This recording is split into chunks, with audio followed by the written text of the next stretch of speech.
NCERT निकालें, हमारा chapter खत्म हो गया, बस हमारे एग्जांपल्स रह गए थे।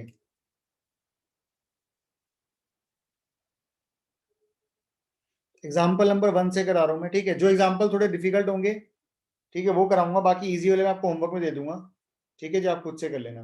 तो एक बार एग्जाम्पल नंबर 1 रीड करें, क्या लिखा हुआ है। बहुत सिंपल एग्जाम्पल, इतना वो डिफिकल्ट एग्जाम्पल नहीं है, पढ़ लीजिए पहले। सर कौन से पेज पे? मैम पेज नंबर है 211।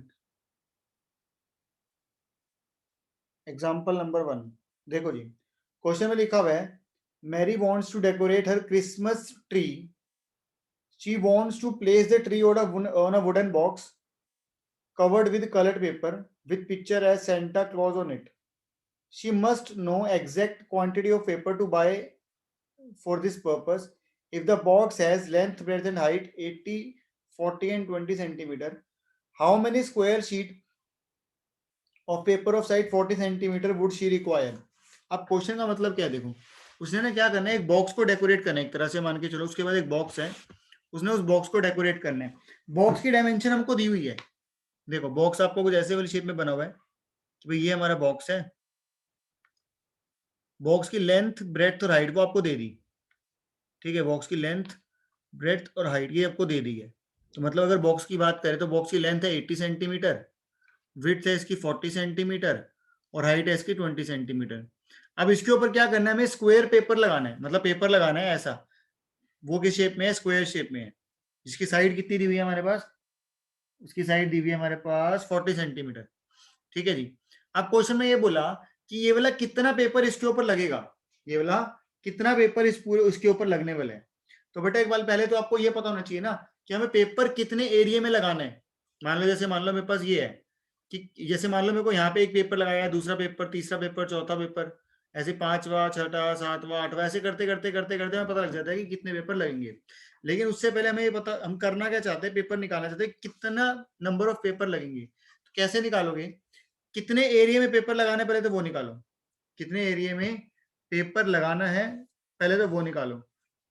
तो देखो पहले क्या करोगे, पहले हम निकालोगे जितने एरिया में पेपर निकालना है, तो कितने एरिया में पेपर लगाना है, पूरे बॉक्स पे लगाना है, तो आप लगाओ ऐसे, surface area of box, total surface area निकालो, बल्कि क्योंकि पेपर ऊपर नीचे सब जगह लगेगा। तो फॉर्मूला होता है 2 × LB plus BH plus HL, ठीक है जी। कितने एरिया में पेपर लगाना है वो हम यहाँ पे निकाल रहे हैं, तो 80 × 40 plus 40 × 20 plus 20 × 80, length breadth height हमको दी थी ना, क्योंकि तो ये हो जाएगा हमारा 3200 प्लस 800 प्लस 1600, तो ये बन गया 2 × 5600 आ गया टोटल। और 5600 को हम टोटल करेंगे तो वो आएगा हमारा 11200 सेंटीमीटर स्क्वायर।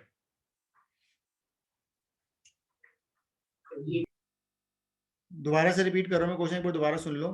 क्वेश्चन में लिखा हुआ था कि आपके पास एक बॉक्स है, ठीक है, उसमें हमें स्क्वायर पेपर लगाना है, तो कितना पेपर लगेगा, कितने नंबर ऑफ पेपर वहां पे यूज होंगे।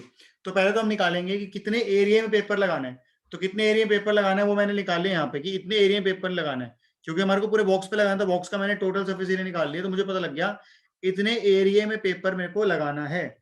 तो एक पेपर में कितना एरिया कवर हो रहा है, area covered in one paper, एक पेपर में कितना एरिया कवर हो रहा है, देखो उसमें बोला था एक पेपर जो है उसकी साइड 40 सेंटीमीटर है, तो कितना एरिया कवर होगा, 40 का स्क्वायर, मतलब एरिया ऑफ स्क्वायर।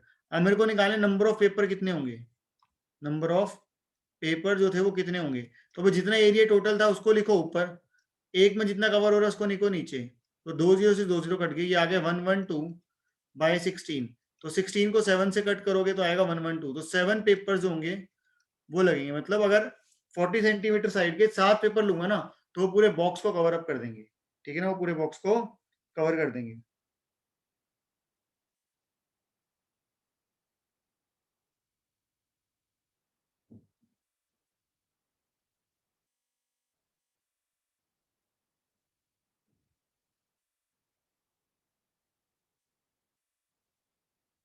सर आपने 40 का स्क्वायर क्यों लिया है?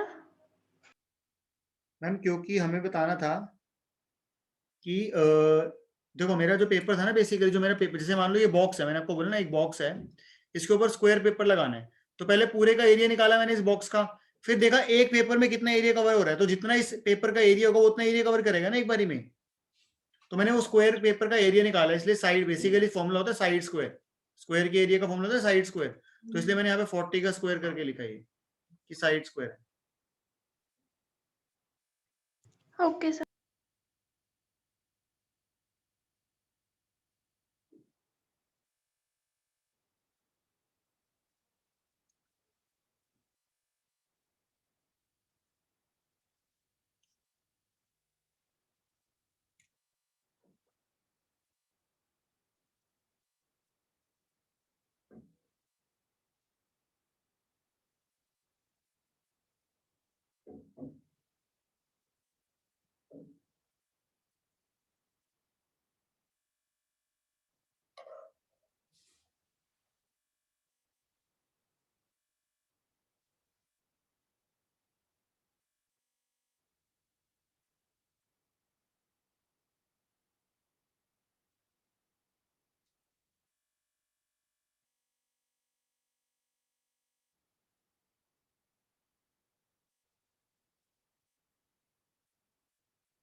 हाँ जी, डन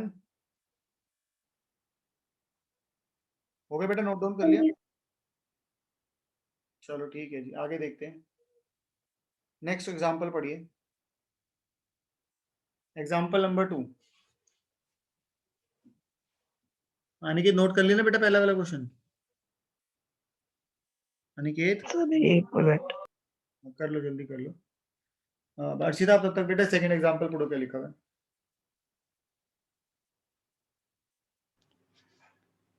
सर यहाँ पे बोलूँ या फिर अपने आप पढ़ आप लूँ? अपने लिए पढ़ो तब तक, जब तक ये नोट करा तब तक रीड कर लो उसको।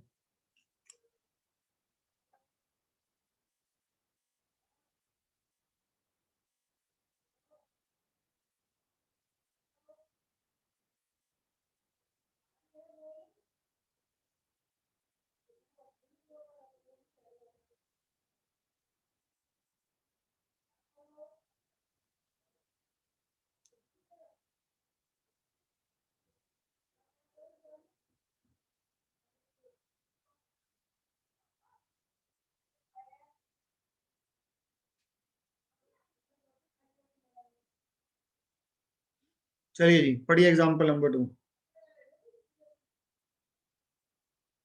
देखो इसमें लिखा है Hamid has built a cubical water tank. Hamid ने क्या करा, एक क्यूबिकल वाटर टैंक बनाया। मतलब जैसे मान लो अब हम क्यूबॉइड की बात करते हैं, हमने एक वाटर टैंक बनाया that was in the shape of a cube. तो हमने क्यूबिकल वाटर टैंक बना दिया कुछ ऐसे।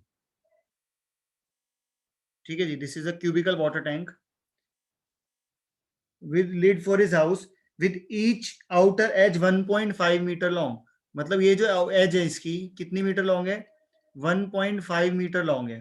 ठीक है, अब उसने बोला he gets the outer surface of the tank excluding the base. सुन लो जरा ध्यान से दोबारा से। he gets the outer surface of the tank including the base, sorry excluding the base, covered with square tiles of side 25 centimetre. मतलब उसने क्या करना है, इनके ऊपर टाइल लगानी है जिसकी साइड कितनी है 25 सेंटीमीटर। ठीक है जी, find how much he spend for the tiles if cost of the tiles is ₹360 per dozen. मतलब अगर 12 टाइल्स का कॉस्ट जो दिया है पर डजन का मतलब 12 हो गया ना, एक 12 टाइल का कॉस्ट ₹360 है। ठीक है, तो जितनी भी टाइल इसके ऊपर लगेंगी पूरे टैंक पे, उन सारी टाइल्स का कॉस्ट कितना आएगा ये बताओ। सबसे पहले तो मुझे ये काम करना है, टाइल्स निकालने, टाइल्स लगेगी कितनी उस पे, है ना। तो टाइल्स कैसे निकालूं, कितनी लगेगी? तो सबसे पहले कितने एरिया में टाइल्स लगनी है पहले वो निकालते हैं। तो पहले यहाँ लिखते हैं, देखो एज ऑफ टैंक, टैंक की तो एज थी वो कितनी मीटर थी? 1.5 मीटर। इसको सेंटीमीटर में कन्वर्ट कर दो 100 से मल्टीप्लाई करके, तो 150 सेंटीमीटर आ जाएगा। तो हम क्या निकालेंगे, कितने एरिया में टाइल लगनी है। तो आप निकालो सरफेस एरिया ऑफ टैंक, जितने में टाइल लगनी है। तो किसमें टोटल निकाले या कर्व निकाले बताओ? टोटल निकाले, लेटर सरफेस एरिया निकाले? हाँ जी, टोटल या लेटरल? Sir total. टोटल। देखो उसने वैसे तो आप टोटल निकालते हैं, लेकिन ना उसने एक लाइन बोल दी एक्सक्लूडिंग द बेस, मतलब आपको बेस को एक्सक्लूड नहीं करना। वैसे इसके अंदर 6 सरफेस होते हैं, बट एक बेस को हटा दो तो 5 सरफेस बचेंगे, तो 5 सरफेस का एरिया निकाल दो, मतलब 5a स्क्वायर। तो 5 इंटू 150 इंटू 150, तो इतना एरिया में तो टाइल्स लगानी है। ठीक है, अब एक टाइल कितना एरिया कवर कर रही है, तो हम यहाँ लिखोगे एरिया ऑफ ईच टाइल। हर एक टाइल का कितना एरिया देखो, तो मैं यहाँ निकालता हूँ। टाइल देखो ये शेप है स्क्वायर की, तो स्क्वायर का एरिया होता है साइड स्क्वायर, मतलब 25 का स्क्वायर, तो 25 इंटू 25। तो आप निकालोगे number of tiles, number of tiles कितनी आएंगी देखो भाई, टोटल एरिया कितना कवर करना है आपको, 5 इंटू 150 इंटू 150, और एक टाइल में कितना एरिया कवर हो रहा है आपका, 25 इंटू 25, तो कितनी टाइलें लगेंगी, 25 से गए 6 पे, 25 से गए 6 पे, तो ये आगे 30 इंटू 60, 180 टाइल्स टोटल लगेंगी। कितनी टाइल्स लगेंगी, 180 टाइल लगेंगी। ठीक है, अब 180 टाइल रुपीज, 180 टाइल्स जो थी वो कितने कॉस्ट लगेगा, उसमें लिखा था कॉस्ट ऑफ 12 टाइल्स, 1 डजन का मतलब 12 टाइल्स, 12 टाइल्स का कॉस्ट रुपीज 360 था। तो आप पहले निकालो कॉस्ट ऑफ 1 टाइल, एक टाइल का कॉस्ट कितना आएगा, आएगा 360 डिवाइडेड बाय 12। आपको निकालना है कॉस्ट ऑफ, टाइल्स कैसे निकालेंगे? क्या सर, क्या कह रहे हो? सर नंबर ऑफ टाइल्स कैसे निकालेंगे? निकाल तो दिया, 180 आई है। टोटल एरिया कितना है और एक टाइल पे कितना एरिया कवर हो रहा है, उसको डिवाइड कर दो ना। Okay sir. भाई देख, सिंपल सी लॉजिक समझ समझ ध्यान से। मान ले इसके अंदर तेरे पास 8 सेंटीमीटर स्क्वायर एरिया है। ठीक है, अब मेरे को दो दो से एक टाइल मेरी 2 सेंटीमीटर का एरिया कवर कर रही है, तो कितनी टाइल लगेंगी बता, 4 लगेंगी, 1 2 3 4, 4 टाइल लगेंगी ना, बोल बेटा। हाँ जी सर। मतलब क्या करा, जितना एरिया टोटल है और जितना एक टाइल कवर कर रही है उसको डिवाइड कर दो हमेशा। ठीक है ना, तो इसलिए मैंने डिवाइड करा तो मेरे को 180 टाइल्स आ गया। अब देखो, एक टाइल का कॉस्ट निकाला मैंने पहले, यहाँ पे 12 टाइल का कॉस्ट अगर 360 है, तो एक टाइल का निकालने के लिए 12 से डिवाइड करा। अब निकाल लो इसको, ये कट जाएगा 12 से कितने पे, 30 पे, 18 थ्री हो गया 54, और 2 जीरो लगा दो, मतलब 5400 रुपीज, 5400 रुपीज लगेंगे टाइल्स लगाने के लिए बस। ठीक है ना, जितनी भी टाइल लगनी थी उसमें कितना कॉस्ट आएगा, 5400 रुपीज का कॉस्ट लगेगा टाइल्स को बनाने में। ठीक है जी, करो जी नोट डाउन।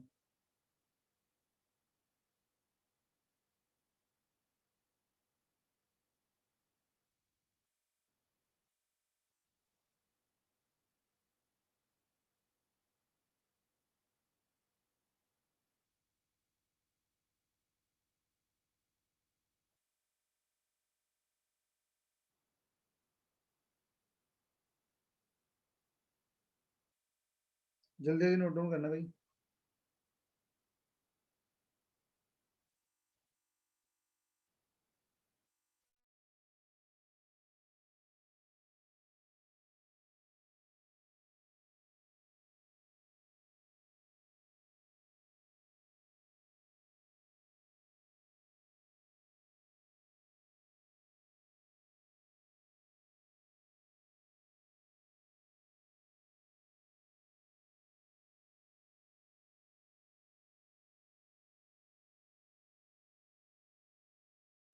हो गया सर।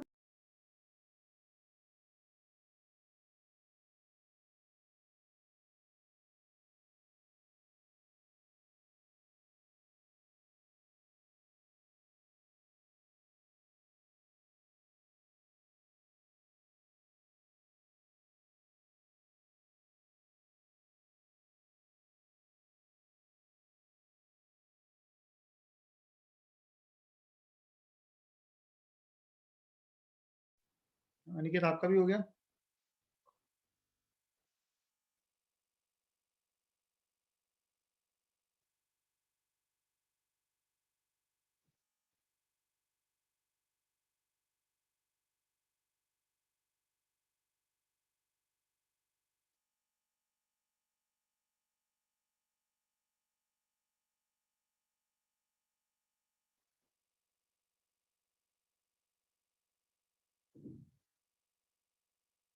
अनिकेत भाई हो गया बेटा तेरा?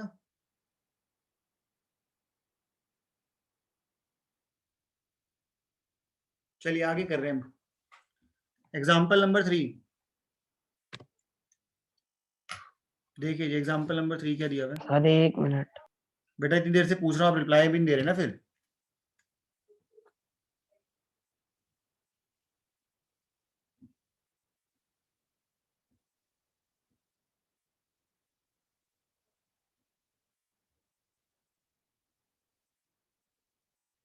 हो गया सर। चलो एग्जाम्पल नंबर 3 पढ़े। देखो एग्जाम्पल नंबर 3 में लिखा हुआ है, Savitri had to make a model, Savitri had to make a model of a cylindrical kaleidoscope for her science project. She wants to use a chart paper to make the curved surface of the kaleidoscope. What would be the area of chart paper required by her if she wanted to make a kaleidoscope of length 28 centimeter with a 3.5 centimeter diameter? भाई देखो kaleidoscope उसको बनाना है इस shape में, cylindrical shape में, ठीक है। अब उसने बोला कि उसकी जो कवर कर रही है वो क्या कर रही है, सिर्फ कर्व सरफेस को कवर कर रही है, मतलब ये वाला और ये वाला सर्कल कवर नहीं हो रहा। उसने बोला इसकी लेंथ कितनी है 25 सेंटीमीटर, और इसका जो रेडियस है ये वाला वो कितना दे दिया 3.5 सेंटीमीटर। तो उसने अब क्या निकालने को बोला आपको, उसने बोला what would be the area of chart paper required. तो भाई area of chart paper required कितना होगा बताओ, area of chart paper required. बेटा सीए से निकाले टीए से निकाले, सीए से निकाले टीए से निकाले इसमें? सर CS से। CS है। तो मतलब 2 पाई आर एच निकालना है, तो 2 इंटू 22/7 इंटू रेडियस कितना है, रेडियस कितना है सर 3.5। 3.5, ठीक है जी, इंटू हाइट कितनी है 25, तो पॉइंट रिमूव करके 10 लगाओ नीचे, 7 से कटा 5 पे, 5 से कटा ये 2 पे, 2 से कट गया ये 2, 22 इंटू 25 करो,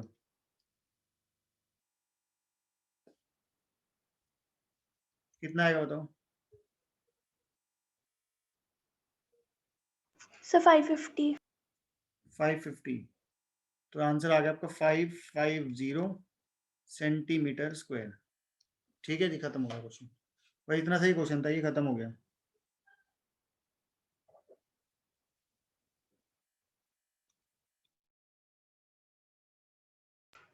हो गया सर।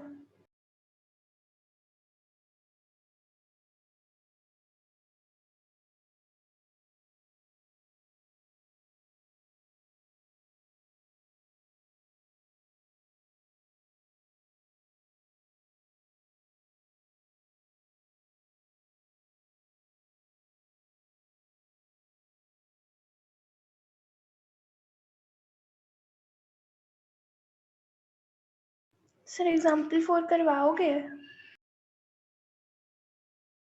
जी मैम, एग्जाम्पल 4 एक बार देखते हैं, रुक जाइए। नहीं, इसको कराने की जरूरत है तो नहीं, आपको आता ही होगा ये तो, है ना? हाँ जी सर। हाँ तो कोई नहीं, अपने आप कर ले जाएंगे।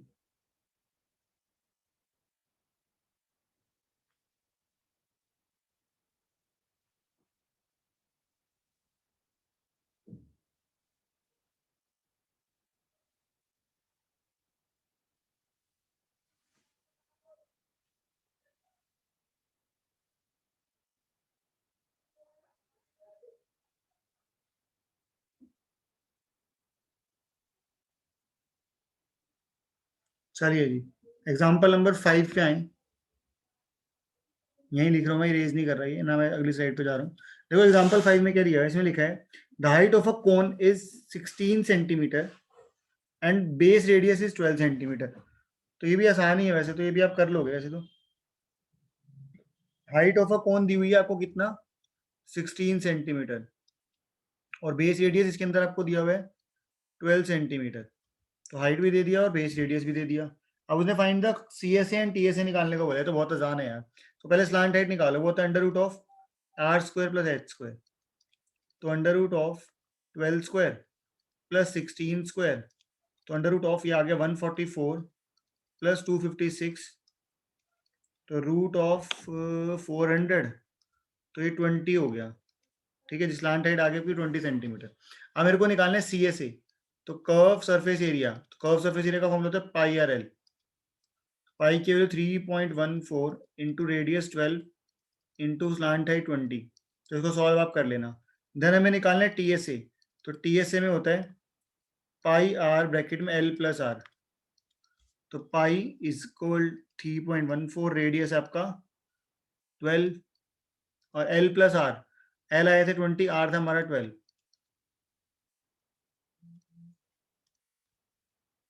इसको सिंप्लीफाई करो, ये आ गया 3.14 इंटू 12 इंटू 32। ठीक है, अब ये पूरा आपने करना है, इसको भी मल्टीप्लाई कर लेना, इसको भी मल्टीप्लाई कर लेना। ठीक है, ये ऊपर वाला आ जाएगा आपका 753.6 सेंटीमीटर स्क्वायर, और नीचे वाला मेरे ख्याल से आपका आ जाएगा 1205। हाँ जी मैम। एक बार ये एग्जाम्पल 5 फिर से बता दो, मेरा नेट वो लाइट चली गई थी तो बंद हो गई थी क्लास। अच्छा जी, देखो बेटा जी, दोबारा सुन लो सारे दोनों बच्चे। देखो उसमें लिखा था कि आपका height of a cone is 16, तो हाइट 16 ले ली, रेडियस 12 था, तो आपको बोले सी एस ए और T S A of cone निकालो। तो जब आप कोन का C S A T S A निकालते हो तो उसका फॉर्मूला होता है पाई आर एल, और पाई आर ब्रैकेट में एल, मतलब एल की वैल्यू चाहिए होती है दोनों केसेस में, तो मैंने एल निकाला, एल का फॉर्मूला था under root of R square plus H square, R की वैल्यू 12 डाली, एच की वैल्यू 16 डाली, तो 12 का स्क्वायर 144, 16 का स्क्वायर 256, दोनों को प्लस करा 400, और 400 किसका स्क्वायर होता है 20 का, तो स्लांट हाइट आ गई 20। देन उसके बाद सीएसए का फॉर्मूला लगा पाई आर एल, पाई की वैल्यू डाली 3.14 क्योंकि क्वेश्चन में गिवन थी, रेडियस की वैल्यू डाली, स्लांट हाइट की वैल्यू डाली, सॉल्व कर, ये आ गया। सिमिलरली टोटल सरफेस एरिया का फॉर्मूला लगाया, वैल्यू डाल दी पाई की, आर की, एल की और आर की, तो ये आपका सेकंड आंसर आ गया, खत्म। इतना ही है, इसमें कुछ खास था नहीं। ठीक है, ओके फटाफट करो इसको भी।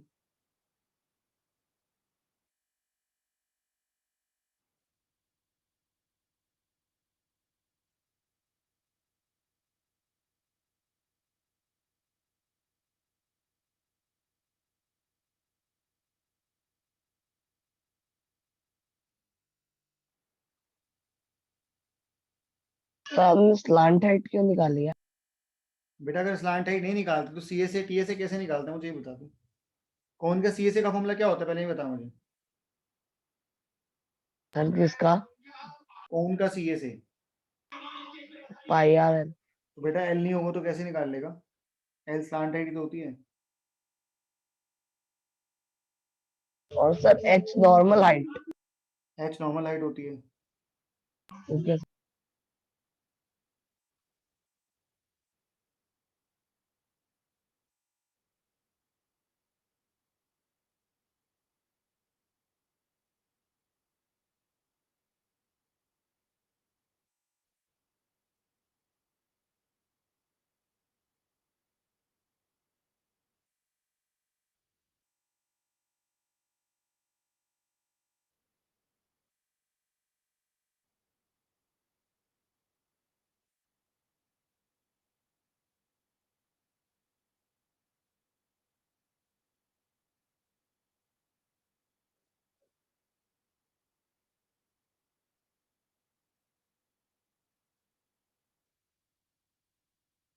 हो गया।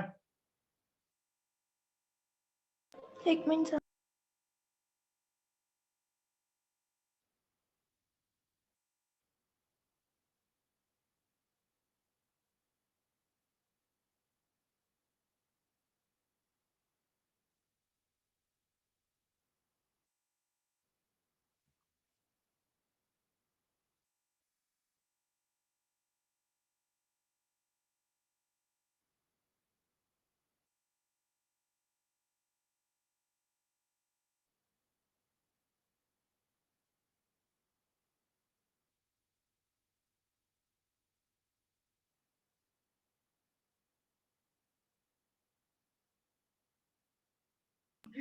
सर आप 6 करवाओगे?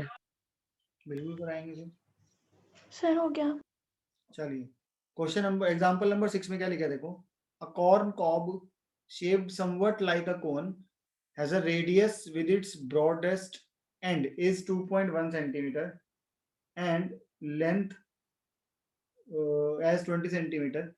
If each 1 centimeter square of the surface of the cob carries average 4 grains, how many grains you would find on the entire cob? पूरी कॉब में कितना वो होगा, कॉर्न होगा। तो देखो उसने ये बोला है कि जैसे कॉब होता है ना, ये आपने वो देखा है, भुट्टा, भुट्टा बोलते हैं इसको, आप लोग क्या बोलते हो इसको पता नहीं, भुट्टा बोलते हो, छल्ली बोलते हो इसको आप लोग। सर दोनों ही बोलते हैं ना। तो बेसिकली उसकी शेप उन्होंने बोला है कि समवट लाइक अ कॉन, मतलब इस टाइप की शेप है, ठीक है। अब आपको पता है जो कॉन लगा होता है वो इधर इधर इधर इधर लगा होता है, इधर इधर सिर्फ, नीचे नहीं लगा होता है ना, नीचे तो बंद होता है वो क्योंकि। तो आपको क्या बोला है कि अगर 1 सेंटीमीटर स्क्वायर एरिया में कितने कितने ग्रेन्स हैं, 4 ग्रेन्स हैं, ठीक है। तो इसने बोला पूरे के पूरे कॉर्न में कितने ग्रेन्स होंगे, मतलब कितने दाने होंगे छोटे छोटे छोटे छोटे एक पूरी कॉर्न में। अगर उसने बोला कि कॉर्न की जो लेंथ है वो कितनी है 20 सेंटीमीटर, रेडियस जो दिया हुआ है उसका वो 2.1 है, मतलब ये रेडियस इसका 2.1 सेंटीमीटर है और इसकी जो पूरी की लेंथ है वो कितनी है 20 सेंटीमीटर है। तो देखो भाई रेडियस आपको दे दिया यहाँ पे 2.1 सेंटीमीटर, हाइट आपको दे दी यहाँ पे 20 सेंटीमीटर। तो पहले तो स्लांट हाइट निकालो क्योंकि कौन है ना, कौन के अंदर स्लांट हाइट तो चाहिए ही चाहिए। तो ये आएगा under root of R square पर एस, मतलब 2.1 का स्क्वायर प्लस 20 का स्क्वायर। तो 2.1 का स्क्वायर जब आप करोगे तो आएगा 4.41 प्लस ये हो गया आपका 400। तो इसको प्लस करो, इसको प्लस करो, ये आएगा आपका अंडर रूट ऑफ 404.41, ठीक है जी। अब 404.41 का रूट आप खुद निकाल लो, 20.11 आ रहा है, ठीक है जी। स्लांटेड आ गया। अब आपको क्या निकालना है, पहले आप निकालोगे सबसे पहले सी एस ए ऑफ कौन, सी एस ए ऑफ कौन। तो फॉर्मूला होता है उसका पाई आर एल। तो पाई आर एल मतलब पाई की वैल्यू 3.14 इंटू, नहीं 3.14 मतलब 22/7 ले लो, उसमें लिखी हुई है थ्री, नहीं लिखी नहीं हुई ना, जब तक 3.14 तब तक नहीं लेनी जब तक लिखी ना हो, तो 22/7 ही लो अभी आप। ये आ गया आपका 22/7 इंटू 2.1 इंटू 20.11, पॉइंट रिमूव करा नीचे 10 आ गया, यहाँ से पॉइंट रिमूव करा नीचे 100 आ गया, 7 से कटा ये 3 पे। तो 66 को इंटू करेंगे 2011 से और डिवाइड करेंगे 1000 से, तो ये आएगा मेरे ख्याल से अप्रोक्सीमेटली आपका 132.73 अप्रोक्सीमेट आएगा, एग्जैक्ट नहीं आएगा, ठीक है। अब उसने क्या बोला था, उसने ये बोला था कि number of grains in 1 centimetre square, 1 centimetre square में कितने ग्रेन्स थे, 4 ग्रेन्स थे, ठीक है जी। तो नंबर ऑफ ग्रेन्स इन पूरे कॉर्न में कितने होंगे, पूरे कॉब में कितने होंगे, जितना उसका एरिया था 132.73 उसको इंटू करेंगे 4 से, तो ये आएगा आपका मेरे ख्याल से 530.92। तो आप इसको अप्रोक्सीमेट लिखोगे 531, ठीक है। तो पूरे पूरे कॉर्न में कितने होंगे, पूरे कॉब में 531 ग्रेन्स होंगे पूरे कॉब में, ठीक है जी। अब कंप्लीट हो गया क्वेश्चन।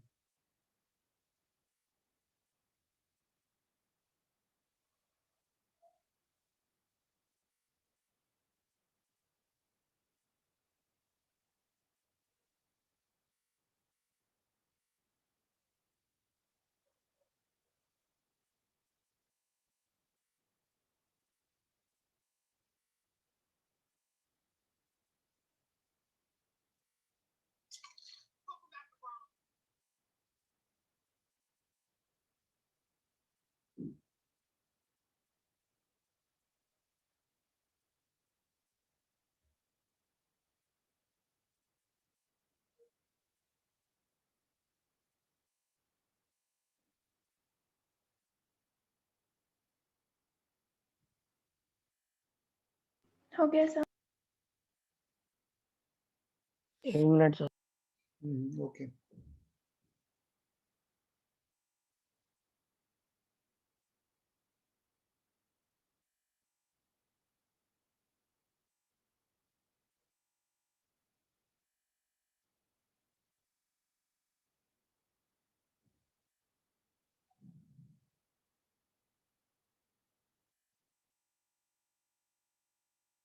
सर 132.73 CS से निकला है।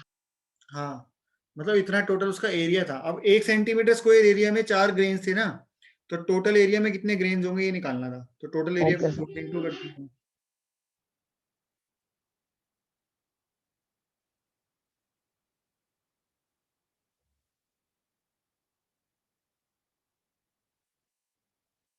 एक मिनट सर।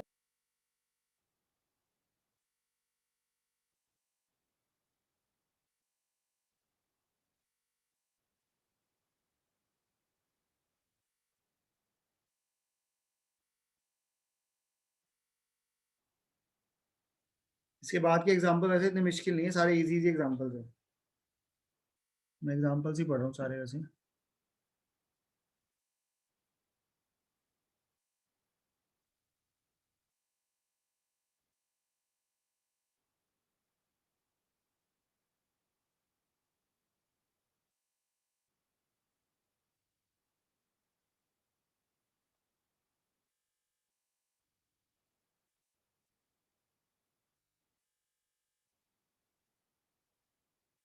हो गया?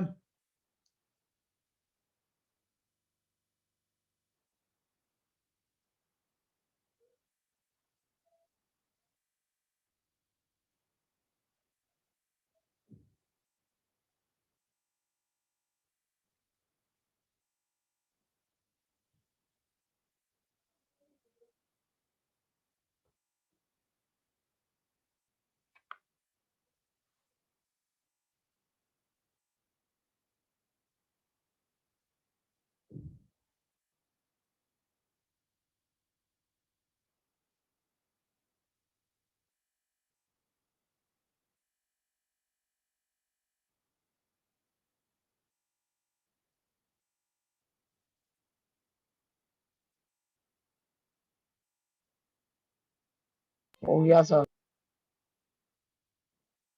ठीक है जी।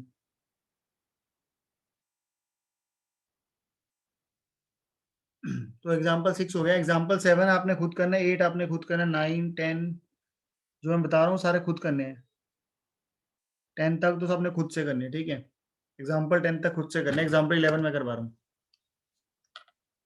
जो एग्जाम्पल मैं छोड़ रहा हूँ बीच में वो सारे खुद करने हैं, ठीक है। तो मैंने 6 के बाद सीधा आपको 11th करा रहा हूँ, तो मतलब 7 8 9 10 ये खुद करने हैं। चलिए देखो 11th क्वेश्चन में क्या लिखा है, इसमें लिखा है a wall of length 10 metre was to be built across an open ground. The height of the wall is 4 meter and the thickness of the wall is 24 centimeter. If this wall is to be built with bricks whose dimension are 24 centimeter, 12 centimeter, 8 centimeter, how many bricks would be required? कितनी bricks में वो wall बन जाएगी? देखो question को समझो। मैंने क्या करना है, एक दीवार बनानी है, ठीक है। तो दीवार की लेंथ भी दी है, ब्रेथ भी दी है, हाइट भी दी है, ठीक है। अब क्वेश्चन में ये बोला है कि ब्रिक्स, ऑब्वियसली बात है वॉल जो कि ब्रिक्स से बनेगी ना, तो कितनी ब्रिक्स लगा के वो वॉल बनेगी। तो आप क्या करेंगे, सबसे पहले आप ये देखेंगे कि कितना वॉल्यूम हमारे को पूरा निकालना है, ठीक है। यहाँ पे हमको पेंट नहीं करना या कुछ चीज कवर नहीं करनी है, हमको पूरी दीवार बनानी है, मतलब यहाँ वॉल्यूम का रोल होगा। तो सबसे पहले हम निकालेंगे कि वॉल्यूम ऑफ वॉल कितना है, कि वॉल को जो बनानी है उसका वॉल्यूम कितना है। सबसे पहले देखो यहाँ पे मैं लिख रहा हूँ, जो वॉल बनानी है उसकी लेंथ कितनी है। तो लेंथ ऑफ वॉल, वॉल की लेंथ हमारे पास कितनी दी हुई है, 10 मीटर। मैं मीटर को सेंटीमीटर में कन्वर्ट कर रहा हूँ, ठीक है। तो 1000 सेंटीमीटर हो जाएगा ये। देन उसके बाद क्या लिखा है, the height of the wall is 4 metre. तो height of wall is 4 metre, मतलब 400 सेंटीमीटर। एंड ब्रेथ, जितनी थिकनेस होगी उसको हम ब्रेथ लेंगे ना, तो वो कितनी है हमारे पास दी हुई है, वो दी है 24 सेंटीमीटर। तो ऑलरेडी सेंटीमीटर में गिवन है, ठीक है। तो हम सबसे पहले निकालेंगे वॉल्यूम ऑफ वॉल, कि पूरे वॉल का वॉल्यूम है कितना एग्जैक्टली तो वो होगा L into B into H. तो मतलब 1000 इंटू 400 इंटू 24। अब कई बच्चे क्या करेंगे, इसको मल्टीप्लाई करने बैठ देंगे। बेटा समझदार बच्चे मल्टीप्लाई नहीं करेंगे, इतना ही छोड़ेंगे भी हमें, क्योंकि नंबर ऑफ ब्रिक्स निकालना है, वो हम निकालेंगे कैसे निकालना है देखो। इसके बाद ये पूरा वॉल्यूम किससे कवर होगा, ये पूरा वॉल्यूम कवर होगा ब्रिक से। तो ब्रिक की लेंथ कितनी दी है वो निकालते, देखो लेंथ ऑफ सर आपने ब्रिक। 10th वाला नहीं करवाया? बेटा मैंने क्या बोला, बीच के छोड़ूंगा तो खुद से करने हैं वो, आपको जो सर पढ़ाया कितने छोड़े, एक बार फिर बोलोगे, क्लियर नहीं था। बेटा 6 के बाद 11 आ गए तो बीच वाले छोड़े है ना, मतलब। Okay sir.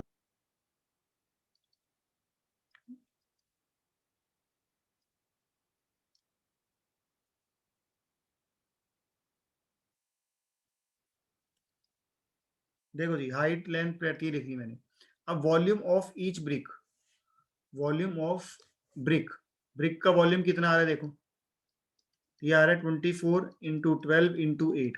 अब ध्यान से देखो, सबसे पहले मेरे को पता लग गया कि इतना वॉल्यूम पूरी दीवार का है और एक ब्रिक में इतना वॉल्यूम कवर हो रहा है, तो मुझे कितनी ब्रिक्स लगानी पड़ेंगी। तो नंबर ऑफ ब्रिक्स निकालने के लिए मैं क्या करूंगा, जितना पूरे वॉल का वॉल्यूम होगा वो कितना था, 1000 इंटू 400 इंटू 24, इसको डिवाइड कर दूंगा एक उसके वॉल्यूम से, एक ब्रिक के वॉल्यूम से 24, 12, 8, ठीक है जी। तो नंबर ऑफ ब्रिक्स आ जाएंगी, 24 से 24 कट गया, और 8 से गया ये 5 जा 40, 2 से गया 6 पे, 2 से गया ये 25 पे, 2 से गया 3 पे, और 2 से गया ये हमारा 500 पे।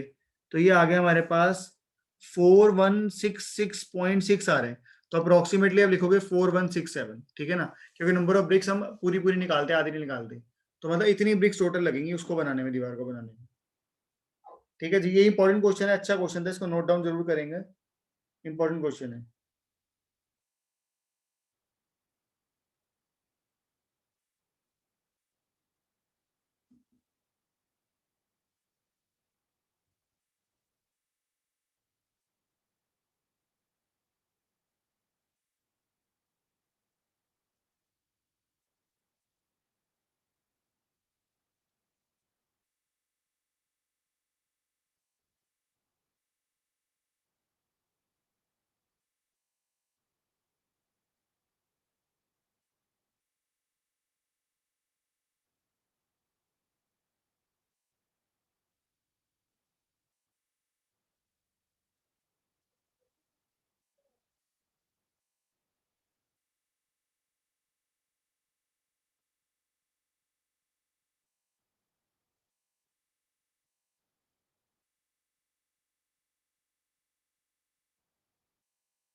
हो गया सर। ओके,